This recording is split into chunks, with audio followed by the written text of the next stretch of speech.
नमस्कार सभी मित्रों को, आप सभी का स्वागत है एएमएस स्टोरी चैनल पर। आज आपको जानने को मिलेगी चैत्र नवरात्रि 8 से या 9 अप्रैल कब से इस बार घोड़े पर सवार होकर आएंगी मां दुर्गा की संपू कथा। इस बार माता घोड़े पर सवार होकर आएगी। अगर नवरात्रि की शुरुआत मंगलवार से हो तो कहा जाता है कि मां की सवारी घोड़ा होती है। इसे शुभ नहीं माना जाता है। ऐसा कहा जाता है नवरात्रि साल में 4 बार आते हैं, 2 गुप्त नवरात्रि और 1 चैत्र नवरात्रि जो अप्रैल में आते हैं। इन नवरात्रि पर कोई अच्छा और शुभ कार्य शुरू किया जा सकता है। वहीं चौथे नवरात्रि शारदीय नवरात्रि होते हैं, जिनमें दुर्गा पूजा और दशहरा मनाया जाता है। हिंदू धर्म में नवरात्र के समय को बहुत ही महत्वपूर्ण माना जाता है। नवरात्रि के 9 दिन माता दुर्गा के 9 रूपों की पूजा अर्चना की जाती है और माता के निमित्त उपवास भी रखा जाता है। धार्मिक मान्यताओं के अनुसार नवरात्र के समय में पूरे विधि विधान के साथ देवी के 9 रूपों की पूजा करने से व्यक्ति को शुभ फलों की प्राप्ति हो सकती है। इस बार चैत्र नवरात्रि अप्रैल में शुरू होंगे। दरअसल इस बार प्रतिपदा तिथि 8 मार्च को रात से लग रही है, इसलिए उदय तिथि के कारण नवरात्रि 9 अप्रैल से शुरू होंगे और 17 अप्रैल को रामनवमी मनाई जाएगी। इस बार क्या है माता की सवारी? इस बार माता घोड़े पर सवार होकर आएगी। अगर नवरात्रि की शुरुआत मंगलवार से हो तो कहा जाता है कि मां की सवारी घोड़ा होती है। इसे शुभ नहीं माना जाता है। ऐसा कहा जाता है कि इससे राष्ट्र में प्राकृतिक आपदा आदि की संभावना बढ़ जाती है। कलश स्थापना के लिए मुहूर्त। इस बार नवरात्रि पर कलश स्थापना के लिए सिर्फ 50 मिनट का समय मिल रहा है।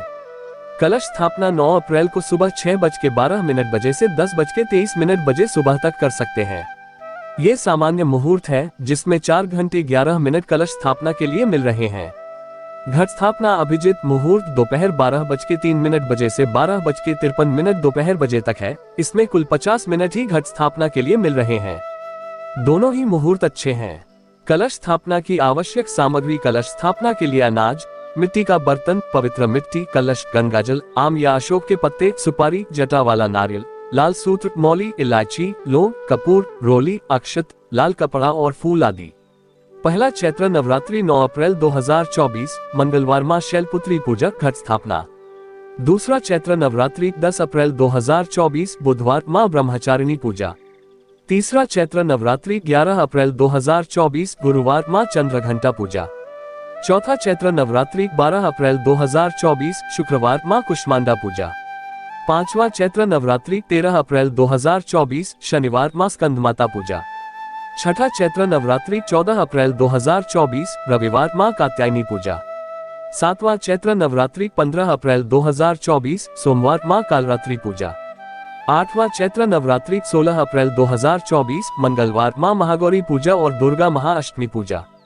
नौवां चैत्र नवरात्रि 17 अप्रैल 2024 बुधवार मां सिद्धिदात्री पूजा, महानवमी और रामनवमी। 10वां दिन नवरात्रि 18 अप्रैल 2024 गुरुवार दुर्गा प्रतिमा विसर्जन। श्री दुर्गा नवरात्रि व्रत कथा 9 दिन जरूर करें। इस कथा का पाठ सभी 9 देवियों की मिलेगी कृपा। शारदीय नवरात्रि का आरंभ हो चुका है। अगले 9 दिनों तक माता पानी की उपासना करने के साथ साथ आपको इस कथा का पाठ भी जरूर करना चाहिए। श्री दुर्गा नवरात्रि व्रत कथा करने से आपको सभी 9 देवियों की कृपा प्राप्त होगी। बृहस्पति जी बोले, हे ब्रह्मा जी, आप अत्यंत बुद्धिमान, सर्वशास्त्र और चारों वेदों को जानने वालों में श्रेष्ठ हो। हे प्रभु, कृपा कर मेरा वचन सुनो। चैत्र, आश्विन, माघ और आषाढ़ मास के शुक्ल पक्ष में नवरात्र का व्रत और उत्सव क्यों किया जाता है? हे भगवान, इस व्रत का फल क्या है? किस प्रकार करना उचित है? और पहले इस व्रत को किसने किया? सो विस्तार से कहो। बृहस्पति जी का ऐसा प्रश्न सुनकर ब्रह्मा जी कहने लगे, हे बृहस्पति, प्राणियों का हित करने की इच्छा से तुमने बहुत ही अच्छा प्रश्न किया है। जो मनुष्य मनोरथ पूर्ण करने वाली दुर्गा, महादेवी, सूर्य और नारायण को ध्यान करते हैं, वे मनुष्य धन्य हैं। ये नवरात्र व्रत संपूर्ण कामनाओं को पूर्ण करने वाला है। इसके करने से पुत्र चाहने वाले को पुत्र, धन चाहने वाले को धन, विद्या चाहने वाले को विद्या और सुख चाहने वाले को सुख मिल सकता है। इस व्रत को करने से रोगी मनुष्य का रोग दूर हो जाता है और कारागार में पड़ा हुआ मनुष्य बंधन से छूट जाता है। मनुष्य की तमाम विपत्तियां दूर हो जाती हैं और उसके घर में संपूर्ण संपत्तियां आकार उपस्थित हो जाती हैं। बंध्या और काक बंध्या के इस व्रत के करने से पुत्र हो जाता है। समस्त पापों को दूर करने वाले इस व्रत के करने से ऐसा कौन सा मनोरथ है जो सिद्ध नहीं हो सकता? यदि व्रत करने वाला मनुष्य सारे दिन का उपवास न कर सके तो एक समय भोजन करे और उस दिन बांधवों सहित नवरात्रि व्रत की कथा श्रवण करे। हे बृहस्पति, जिसने पहले इस महाव्रत को किया है उसका पवित्र इतिहास मैं तुम्हें सुनाता हूँ। तुम सावधान होकर सुनो। इस प्रकार ब्रह्मा जी के वचन सुनकर बृहस्पति जी ओम बोले, हे ब्राह्मण, मनुष्यों को कल्याण करने वाले इस व्रत के इतिहास को मेरे लिए कहा। मैं सावधान होकर सुन ओम रहा हूँ। आपकी शरण आए हुए मुझ पर कृपा करो। ब्रह्मा जी बोले, पीठत नाम के मनोहर नगर में एक अनाथ नाम का ब्राह्मण रहता था। वह भगवती दुर्गा का भक्त था। उसके संपूर्ण सद्गुणों से युक्त मानो ब्रह्मा की सबसे पहली रचना हो ऐसी यथार्थ नाम वाली सुमति नाम की एक अत्यंत सुंदर कन्या पैदा हुई। वह कन्या सुमति अपने घर के बालकपन में अपनी सहेलियों के साथ क्रीड़ा करती हुए इस प्रकार बढ़ने लगी जैसे शुक्ल पक्ष में चंद्रमा की कला बढ़ती है। उसका पिता प्रतिदिन दुर्गा की पूजा और होम किया करता था। उस समय वह भी नियम से वहां उपस्थित होती थी। एक दिन वह सुमति अपनी सखियों के साथ खेलने लग गई और भगवती के पूजन में उपस्थित नहीं हुई। उसके पिता को पुत्री की ऐसी असावधानी देखकर क्रोध आया और पुत्री से कहने लगा कि हे दुष्ट पुत्री, आज प्रभात से तुमने भगवती का पूजन नहीं किया, इस कारण मैं किसी कुष्ठी और जय माता दी दरिद्र मनुष्य के साथ तेरा विवाह करूंगा। इस प्रकार कुपित पिता के वचन सुनकर सुमति को बड़ा दुख हुआ और पिता से कहने लगी कि हे पिताजी, मैं आपकी कन्या हूँ, मैं आपके सब तरह से अधीन हूँ, जैसी आपकी इच्छा हो मेरा विवाह कर सकते हो। होगा वही जो मेरे भाग्य में लिखा है, मेरा तो इस पर पूर्ण विश्वास है। मनुष्य न जाने कितने मनोरथों को चिंतन करता है, पर होता वही है जो भाग्य में विधाता ने लिखा है। जो जैसा करता है उसको फल भी उस कर्म के अनुसार ही मिलता है, क्योंकि कर्म करना मनुष्य के अधीन है पर फल देव के अधीन है। जैसे अग्नि में पड़े हुए तृण भी उसको अधिक प्रदीप्त कर देते हैं, उसी तरह अपनी कन्या के ऐसे निर्भयता से कहे हुए वचन सुनकर उस ब्राह्मण को अधिक क्रोध आया। तब उसने अपनी कन्या का एक कुष्ठी के साथ विवाह कर ओम दिया और अत्यंत क्रुद्ध होकर पुत्री से कहने लगा कि जाओ जाओ जल्दी जाओ, अपने कर्म का फल भोगो। देखे केवल भाग्य भरोसे पर रहकर क्या करती है। तत्योहार, धर्म, कर्म, धर्म, राशिफल, पंचांग, आरती, ग्रह नक्षत्र, अध्यात्म, वास्तु, फेंग शुई, हस्तरेखा, अन्य, फोटो, वीडियो, तीर्थ यात्रा, Hindi news, astro, religion, rituals, festivals and fasts. Navratri व्रत कथा, श्री दुर्गा कथा इन हिंदी। नवरात्रि व्रत कथा, श्री दुर्गा नवरात्रि व्रत कथा 9 दिन जरूर करें। इस कथा का पाठ सभी 9 देवियों की मिलेगी कृपा। नवरात्रि व्रत कथा, दुर्गा व्रत कथा। शारदीय नवरात्रि का आरंभ हो चुका है। अगले 9 दिनों तक माता पानी की उपासना करने के साथ साथ आपको इस कथा का पाठ भी जरूर करना चाहिए। श्री दुर्गा नवरात्रि व्रत कथा करने से आपको सभी 9 देवियों की कृपा प्राप्त होगी। ऑथर्ड बाय आयुषी त्यागी, नवभारत टाइम्स, कॉम 20 अक्टूबर 2023 सुबह के 11:02। बृहस्पति जी बोले, हे ब्रह्मा जी, आप अत्यंत बुद्धिमान, सर्वशास्त्र और चारों वेदों को जानने वालों में श्रेष्ठ हो।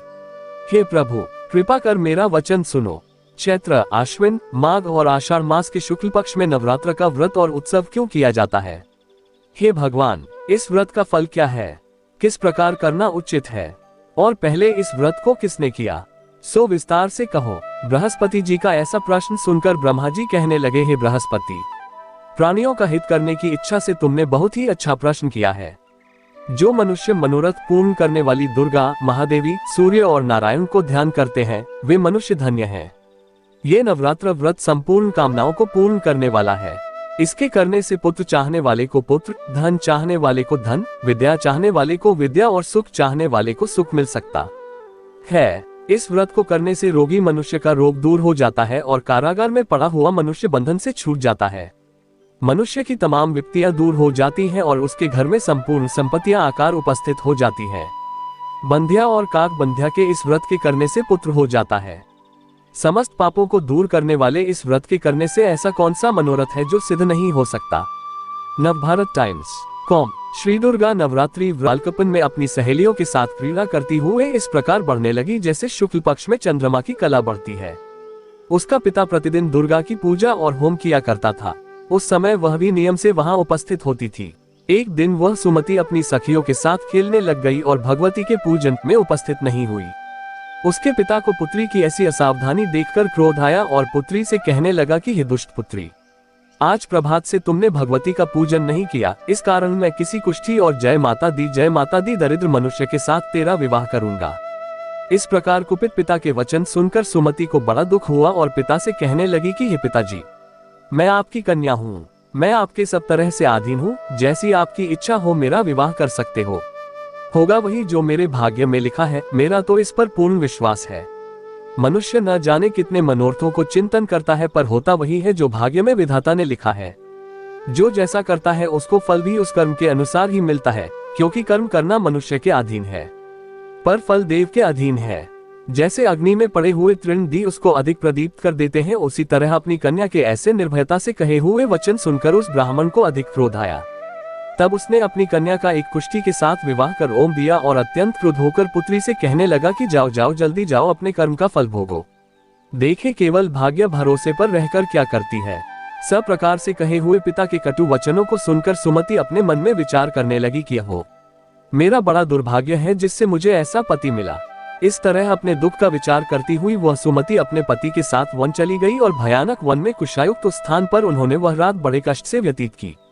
उस गरीब बालिका की ऐसी दशा देखकर भगवती पूर्व पुण्य के प्रभाव से प्रकट होकर सुमति से कहने लगी कि हे ब्राह्मणी, मैं तुम पर प्रसन्न हूँ, तुम जो चाहो वरदान मांग सकती हो।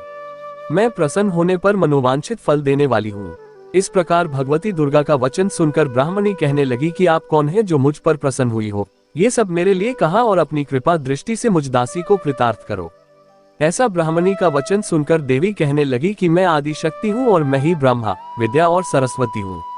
मैं प्रसन्न होने पर प्राणियों को दुख दूर कर उसको सुख प्रदान करती हूँ। हे ब्राह्मणी, मैं तुम पर तेरे पूर्व जन्म के पुण्य के प्रभाव से प्रसन्न हूँ। तुम्हारे पूर्व जन्म का वृतांत सुनाती हूँ, सुनो। तू पूर्व जन्म में निषाद भील की स्त्री थी और अति पतिव्रता थी। एक दिन तेरे पति निषाद ने चोरी करने के कारण तुम दोनों को सिपाहियों ने पकड़ लिया और ले जाकर जेलखाने में कैद कर दिया। उन लोगों ने तेरे को और तेरे पति को भोजन भी नहीं दिया। इस प्रकार नवरात्र के दिनों में तुमने न तो कुछ खाया और न जल ही पिया, इसलिए 9 दिन तक नवरात्र का व्रत हो गया। हे ब्राह्मणी, उन दिनों में जो व्रत हुआ उस व्रत के प्रभाव से प्रसन्न होकर तुम्हें मनोवांछित वस्तु दे रही हूँ। तुम्हारी ओम जो इच्छा हो सो मांगो। इस प्रकार दुर्गा के कहे वचन सुनकर ब्राह्मणी बोली कि अगर आप मुझ पर प्रसन्न हैं तो हे दुर्गे, आपको प्रणाम करती हूँ। कृपा करके मरे पति के कोढ़ को दूर करो। देवी कहने लगी कि उन दिनों में जो तुमने व्रत किया था उस व्रत के एक दिन का पुण्य अपने पति का कोढ़ दूर होने के लिए अर्पण करो। मेरे प्रभाव से तेरा पति कोढ़ से रहित और सोने के समान शरीर वाला हो जाएगा। ब्रह्मा जी बोले। इस प्रकार देवी का वचन सुनकर वह ब्राह्मणी बहुत प्रसन्न हुई और पति को निरोग करने की इच्छा से ठीक है ऐसे बोली। तब तक उसके पति का शरीर भगवती दुर्गा की कृपा से कुष्ठहीन होकर अति कांतियुक्त हो गया, जिसकी कांति के सामने चंद्रमा की कांति भी क्षीण हो जाती है। वह ब्राह्मणी पति की मनोहर देह को देखकर देवी को अति पराक्रमी वाली समझकर स्तुति करने लगी कि हे दुर्गे, आप दुर्गत को दूर करने वाली, तीनों जगत का संताप हरने वाली, समस्त दुखों को दूर करने वाली, रोगी मनुष्य को निरोग करने वाली, प्रसन्न होने पर मनोवांछित वस्तु को देने वाली और दुष्ट मनुष्य का नाश करने वाली हो। तुम ही सारे जगत की माता और पिता हो। हे अम्बे, मुझ अपराध रहित अबला की मरे पिता ने कुष्ठ के साथ विवाह कर मुझे घर से निकाल दिया। उसकी निकाली हुई मैं पृथ्वी पर घूमने लगी। आपने ही मेरा इस आपत्ति रूपी समुद्र से उद्धार किया है। हे देवी, आपको प्रणाम करती हूँ, मुझ दीन की रक्षा करो। ब्रह्मा जी बोले कि हे बृहस्पति। इसी प्रकार उस सुमति ने मन से देवी की बहुत स्तुति की। उससे की हुई स्तुति सुनकर देवी को बहुत संतोष हुआ और ब्राह्मणी से कहने लगी कि हे ब्राह्मणी, तुम्हारे उदायल नाम का एक अति बुद्धिमान, धनवान, कीर्तिवान और जितेंद्रिय पुत्र शीघ्र ही होगा। ऐसा ओम कहकर वह देवी उस ब्राह्मणी से फिर कहने लगी कि हे ब्राह्मणी, और जो कुछ तेरी इच्छा हो वही मनोवांछित वस्तु तुम मांग सकती हो। ऐसा भगवती दुर्गा का वचन सुनकर सुमति बोली कि हे भगवती दुर्गे, अगर आप मेरे पर प्रसन्न हैं तो कृपा कर मुझे नवरात्रि विधि बताए। हे दयावती, जिस विधि से नवरात्र व्रत करने से आप प्रसन्न होती हैं उस विधि और उसके फल को मेरे लिए विस्तार से वर्णन करें। इस प्रकार ब्राह्मणी के वचन सुनकर दुर्गा कहने लगी कि हे ब्राह्मणी, मैं तुम्हारे लिए संपूर्ण पापों को दूर करने वाली नवरात्र व्रत विधि को बतलाती हूँ, जिसको सुनने से तमाम पापों से छूटकर मोक्ष की प्राप्ति हो जाती है। आश्विन मास के शुक्ल पक्ष की प्रतिपदा से लेकर 9 दिन तक विधि पूर्वक व्रत करें। यदि दिन भर का व्रत न कर सके तो एक समय का भोजन करें। पढ़े लिखे ब्राह्मणों से पूछकर घट स्थापना करें और वाटिका बनाकर उसको प्रतिदिन जल से सींचे। महाकाली, महालक्ष्मी और महासरस्वती की मूर्तियां बनाकर उसकी नित्य विधि सहित पूजा करें और पुष्पों से विधि पूर्वक अर्घ्य दें। बिजौरा के फूल से अर्घ्य देने से रूप की प्राप्ति होती है। जायफल से कीर्ति, दाख से कार्य की सिद्धि होती है। आंवले से सुख और केले से भूषण की प्राप्ति होती है। इस प्रकार फलों से अर्घ्य देखकर यथाविधि हवन करें।